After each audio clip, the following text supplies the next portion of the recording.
you rightly reported this week on the Binary blog some research which yet again shows that gender transition, like the young man in that video, is not helping people get free of their anxiety. The social science is showing this, isn't it? Correct, that's right. Mental health issues are not going down once people are medicalised. So whether they've become drug dependent for life or having these surgeries, their mental health issues are not being addressed. So they're still suffering from things like depression, anxiety and other things requiring further medicalisation. And after surgery, studies have shown that suicide risks actually do increase in these people. And so, again, we just get this painted, lovely rainbow picture that everything will be fine if you go down this pathway, but it's actually not the truth. And then to complicate things even more, when academics attempt to study these things and to really do the rigorous, heavily invested studies, the money is withdrawn, they're ostracised by the universities and all the rest of it. And children are the ones who are suffering the most in all of this. So, we need these inquiries and we need thorough research done, because all the research so far is showing it doesn't resolve the problems that people that cause the gender dysphoria in the first place. Yeah, it's so ironic, Kirralie. I mean, we're told we have to affirm young people in their gender confusion because they might commit suicide. Schools have got to put this in the curriculum, etc., etc. Yet, as the research is showing, it's not helping. I hope people are getting a bit of a sense of what Pride Week and what the rainbow flag is all about. It's so important. Sorry, Pride Month, I should say. Which, if only it was a week. It's a whole month of June globally. But Kirralie, another article that caught my attention, and I know you've spoken about this in the past, but this was in the Wall Street Journal. It's entitled "The Truth About Puberty Blockers." It's by Gerald Posner.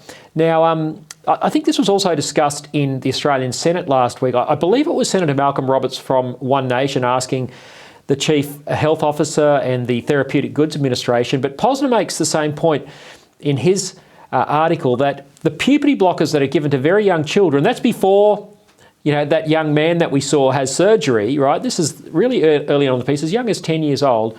It's a synthetic chemical and it's given to children off-label. It's not even approved for the use of treating gender dysphoria by the Therapeutic Goods Administration in Australia or the Food and Drug Administration in the US. This is a big experiment on children. It is totally an experiment on children. Those drugs have only been tested and used for precocious puberty. So children who are entering into puberty too young, that they want to pause that puberty so that their peers can catch up. And it does cause complications. We already know that. As you said, it is a chemical castration drug. Dr. Marcy Bowers, who is a male to female transgender surgeon, has said on the record that boys who go on these puberty blockers will never experience orgasm. So their sexual function is completely removed. And there's also great concerns about sterility, brain and bone development issues with these puberty blockers, the part of the brain that's targeted. So all of this is happening on children throughout Australia, and the Royal Children's Hospital on their own website says puberty blockers are reversible. It's simply not true, and it simply hasn't been studied enough, and these drugs are being used off-label. Off-label, I mean, they are drugs that are available for treating things like prostate cancer, but not for treating children who are confused about their gender. The other thing in Posner's Wall Street Journal article that really hit me was he mentioned that puberty blockers, these synthetic drugs, are used for the chemical castration of repeat sex offenders in America. And yet here we are in Australia prescribing them to kids. Have we gone mad?